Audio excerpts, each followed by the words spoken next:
Antes de começar o vídeo, já comenta aqui embaixo seu disco gringo predileto. Quero saber aqui, comenta aqui, vai que bate com essa lista aí, comenta aqui.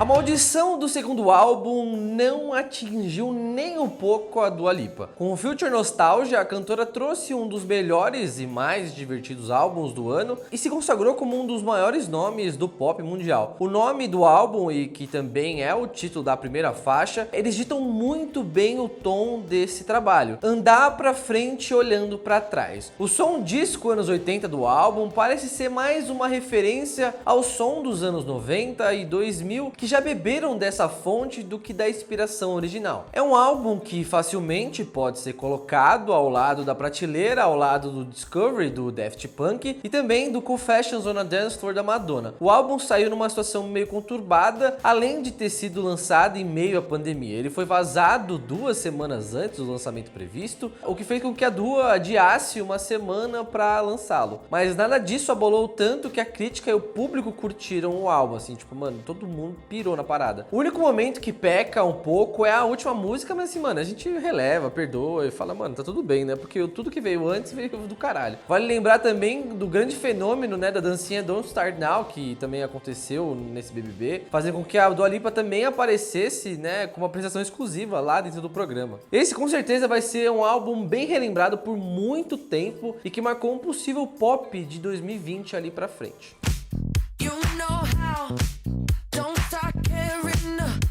A Rina Sawayama levou a ideia de pop rock para outro nível em seu novo álbum, né, o Sawayama. Ela conseguiu ir do pesado ao leve e brilhante, assim, de uma forma tão natural que até nos espanta, assim, o quanto a gente não se incomodou ou se incomoda, né, com essas mudanças aí que tem dentro do álbum. O álbum tem músicas dançantes de amor, como Love Me For Me, e outras que abordam temas mais complexos, como as microagressões sofridas por minorias, como é o caso da STFU, com sua influência de new metal e o consumismo exagerado de Axis. Ela parece pegar todas aquelas sonoridades que a gente e ela também cresceu ouvindo nos anos 90 e no início dos anos 2000 e consegue, sei lá, milagrosamente transformar tudo isso num som coeso, tá ligado? Tipo, mano, é bizarro. É tipo uma programação da MTV que ia de Britney a Korn num único álbum, só que, mano, ainda mais legal. Particularmente é muito difícil ver um artista hoje em dia conseguir fazer um disco com tanta coisa e que ele consiga acertar e fazer uma parada tão boa quanto a Rina, saca? Acho que foi isso que mais surpreendeu a galera, porque ela conseguiu botar muita coisa. Cara, ela botou new metal na parada, então tipo assim, velho,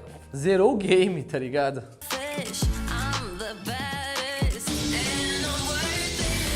Os detalhes são as estrelas do novo álbum do The Weeknd After Hours. Assim como a Dua Lipa e vários outros nomes da música têm feito nos últimos anos, ele pega a referência da música dos anos 80. É um álbum que, se você pegar pra ouvir num som bom, de qualidade, você vai conseguir identificar várias camadas e pequenos detalhes assim que fazem toda a diferença, mano, sério. As letras do The Weeknd continuam sendo identificáveis nesse álbum, tendo aquelas faixas que a pessoa manda dizendo, tipo, nossa, essa é a nossa música, por exemplo, tá ligado? Relacionamentos ainda são o assunto principal e quase sempre acompanhado, né, por um tom mais melancólico dele. Ele é bem produzido e não é nem um pouco entediante. Esse álbum mostra um The Weeknd ainda mais dançante do que dos trabalhos anteriores. O álbum também é daqueles que você ouve e consegue que, tipo assim, sabe quando você escuta um disco e você fala assim, caralho, isso aqui vai ser muito foda ao vivo? É esse disco do The Weeknd, tá ligado? A mistura entre synth pop e R&B resultam em um álbum que soa como se fosse uma trilha sonora de um filme, mano, e é muito foda isso. Não foi à toa que ele lançou um curta-metragem do mesmo nome pra divulgar o trabalho dele. Se alguém ainda duvidava de que ele era um artista completo, cara, a música mais marcante pra mim desse disco e que resume muito bem o álbum é a Scared to Live, que tipo assim, mano, é do caralho essa música, ele canta pra cacete, tem muito detalhe nela. Cara, assim, foi, pra mim, eu nem era muito fã de The Weeknd, mas esse disco, velho, nossa, eu fiquei apaixonado.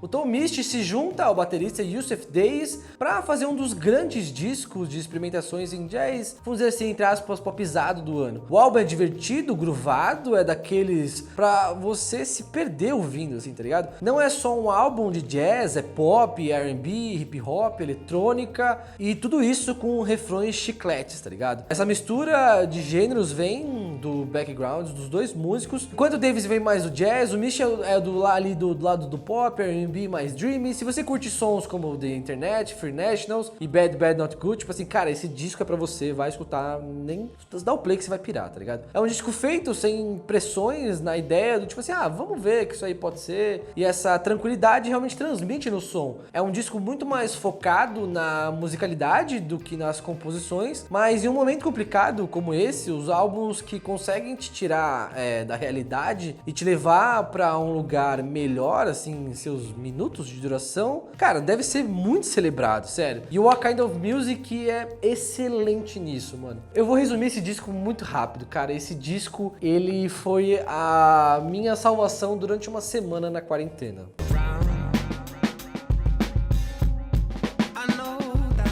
Com apenas 19 anos, Amber Lucid acaba de lançar seu álbum de estreia Garden of Lucid. O álbum passeia pelo pop e R&B com suas composições em espanhol e inglês. Sabe aquele ar meio místico de algumas canções do início da carreira da Lorde, saca? Lembra mais ou menos? É meio que essa vibe o disco da Amber. Mas apesar desse tom mais geral, mais calmo, o disco também tem seus momentos ali mais dançantes, como em Story to Tell e Universe. Acompanhada de guitarras dreamy dignas de toda a galera boa de bedroom pop, como Yellow Days, também a Clairo, a Amber tem as suas letras e sua voz como um diferencial, cara. Ela canta...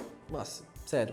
Ela canta demais, mano. É muito bonita a voz dela. É um disco relativamente curto, com apenas 30 minutos de duração. Ela narra os seus sentimentos enquanto adolescente estadunidense e filha de pais imigrantes. O pai dela, inclusive, foi deportado quando ela tinha apenas 8 anos e eles só se viram novamente quando ela completou 18 anos, mano. Mó bad. A voz dela tem aquele tom que beira o angelical, como por exemplo a Aurora, e consegue te levar pra outro lugar, pra outro plano. Se liga nesse disco que nossa, essa mina é o próximo hype. Sério, escuta o que eu tô falando. Sabe quando você escuta um som, você fala assim, isso aí vai hypar, tá ligado? Então eu tenho meio que essa brisa com a Amber Lucid e com vários outros artistas também, mas com a Amber, tanto que eu falei, mano, a gente precisa colocar ela nessa lista que esse disco é do caralho.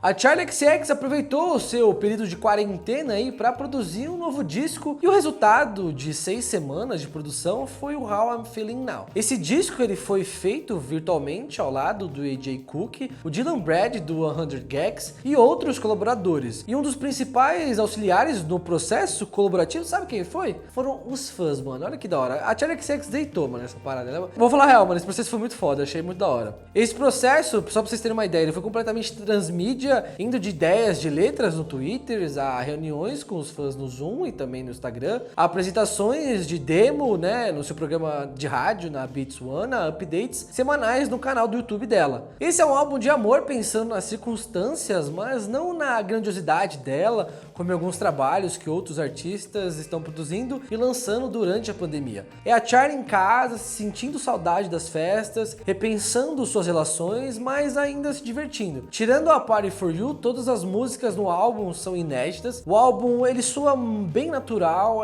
e é como o título sugere, são realmente processos, ideias e sentimentos que ela viveu nesse isolamento. É um bom álbum pra te ajudar a aguentar viver por tudo isso. Escutem Charli XCX, que esse disco tá muito bom.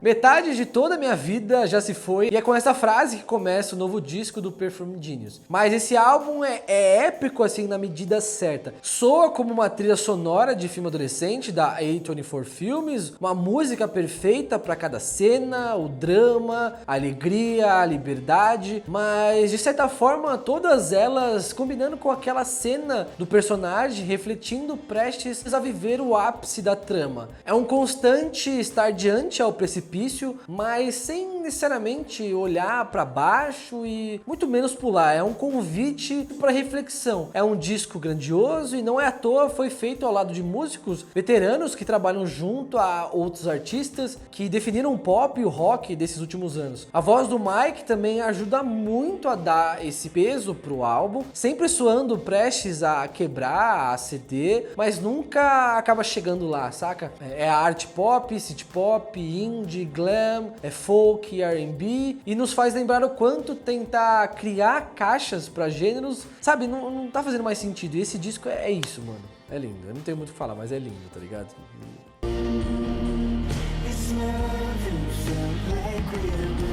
O Gry é só o segundo álbum do Moses Sumney, apesar de ele lançar músicas desde 2014 e o sucessor do aclamado Aromaticismo de 2017. É lindo, cara. Tipo assim, não tem como descrever esse disco sem dizer que ele é lindo, assim, saca? Uma parada que é muito foda desse disco, ele mais uma vez propõe uma desconstrução da ideia de masculinidade e faz uma reflexão sobre seu desejo de ser múltiplo. O álbum foi lançado em 2 partes, sua versão final contendo 20 músicas e mais de 1 hora de duração. Só isso aí já é um puta contraste do que ele já tinha feito no álbum anterior, que tinha apenas 30 e poucos minutos de duração. Mas, assim, as diferenças ultrapassam isso. É um álbum ambicioso, ele brinca menos com o silêncio do que no primeiro. Na verdade, esse disco, ele é lotado de imprevisibilidade sonora. Isso tem muito vez na voz do Sumney. Como eu falei, é lindo e o cara canta demais, é absurdo. É um disco forte, não é uma música que você consegue colocar de fundo e ignorar, tá ligado? Não vai ser aquela música que vai ficar só de background ali, só pra você escutar a música. Não, ela vai te prender, ela vai te pegar, tá ligado? Como eu falei, esse disco aí é meio que parecido com o The Perfume Genius, ele passeia por vários gêneros e falha total, mano, em se encaixar no rótulo, enquanto apresenta essa melancolia que, ao mesmo tempo que é quase sufocante, consegue parecer muito bonita, mano. É muito lindo esse disco, velho. What's the use of confessing the truth? O indie pop segue produzindo coisa muito boa. Essa lista é bem pop, né, pra falar a real. O duo Phantogram provou isso lançando o Ceremony no início desse ano, 10 anos depois do seu disco de estreia. Não é um álbum, assim, de grandes aventuras e surpresas, mas ele consegue ser aconchegante e familiar, sem ser chato ou repetitivo. Phantogram provavelmente você já conhece, é uma galera já bem conhecida no rolê, com alguns hits na carreira, que provavelmente você já ouviu também, mas parece que com esse disco, eles escapam desse quase efeito Coldplay, assim, sabe? Que eles estavam entrando. Pra quem não sabe o que é efeito Coldplay, é a banda que fica fazendo sempre o mesmo som, assim, por muito tempo. É uma piadinha que eu já faço aqui no canal há um tempo, entendeu? Trumps. Apesar de ainda ter traços do que a banda foi ao longo dos anos, aqui você vê que eles saem um pouco da zona de conforto. Os caras conseguiram se tornar ainda melhores, assim, é um disco muito versátil, não só instrumentalmente, mas também nos vocais. Eles são mais confiantes do que nunca aqui, saca? É daqueles discos que você ouve imaginando como não deve ser foda isso aí ao vivo, tá ligado? Esse disco do Phantogram, cara, eu viciei num nível absurdo, foi o disco que eu mais escutei, se eu não me engano, esse ano. Eu gostei demais mesmo. Assim, fora que a identidade desse disco faz total sentido, é um disco que de alguma forma é um pouco mais pessoal pra vocalista, que ela perdeu a irmã recente, então é um disco que eles se doaram muito, porque querendo ou não, o Phantogram tava meio que assim, talvez meio que sumindo, mas assim, cara, eles voltaram com tudo e assim, esse disco, nossa, esse disco é meu top 1, assim, fácil, fácil.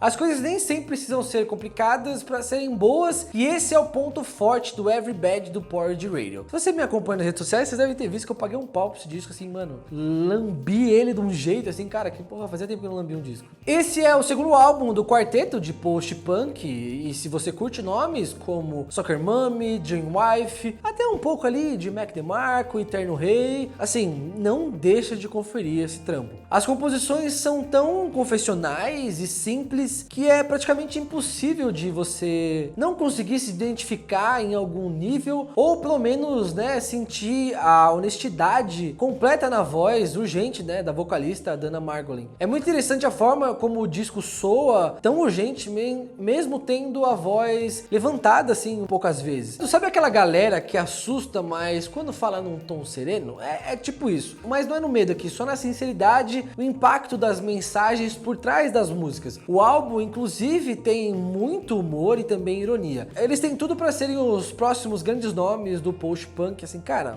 fica de olho. E essa coisa que a gente fala da honestidade, dessa coisa que você sentir esse sentimento na música, na voz da vocalista, isso é nítido, tá ligado? Isso é uma parada que me pegou demais, assim, a Dana, ela consegue realmente botar muito sentimento, muita melancolia na voz dela, que dá essa cara linda pra esse disco, cara. É muito bom, mano, é muito bom mesmo. Like me when you meet me, you will like me when you meet me, you will. Agora, para fechar a nossa lista, o disco dos Strokes, que a gente fez uma enquete, né? Uma votação, uma espécie de votação lá no Instagram do Minuto Indie. Se você não segue o Instagram do Minuto Indie, segue lá, @Minuto Indie. Segue lá a gente, que a gente tá fazendo vários conteúdos e tá muito legal. Eu perguntei lá no Instagram qual, né, o melhor disco gringo até agora pra vocês. E todo mundo, mano, praticamente votou no Strokes. Então tá aí. A gente fez questão de escolher 10 discos, né? E deixar um meio que pra audiência, pra vocês escolherem. E vocês votaram no Strokes. Então, mano, já segue lá o Instagram do Minuto Indie e também me segue nas redes sociais também, beleza? Quem diria que o Strokes, né, lançaria um álbum em 2020 e que ainda por cima ele seria bom, assim, sabe? Tipo, acho que ninguém esperava. Mas foi isso que aconteceu com esse novo disco, né? O The New Abnormal. O álbum, ele é divertido, ele é nostálgico, sem soar datado e ouso até dizer que é a melhor coisa que o Strokes fez desde Ron Fire, mas tem uma galera aí que discorda. Talvez o disco ganhe um peso ainda maior, agora que estamos, né, na quarentena, e recorrentemente em busca daqueles sons familiares pra gente recordar dos tempos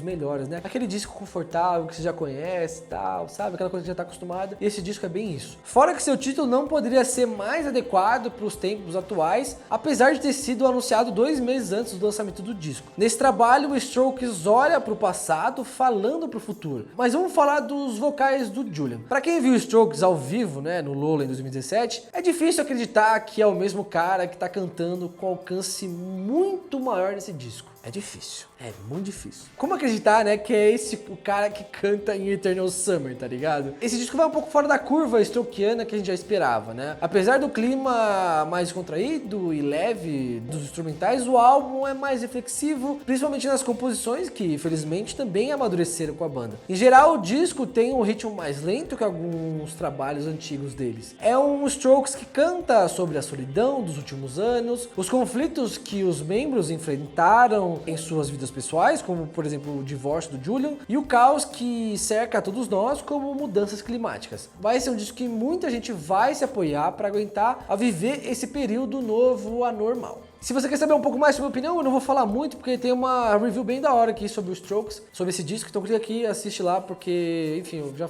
dei minha opinião aqui, então assiste lá. Então eu não vou falar mais sobre esse disco.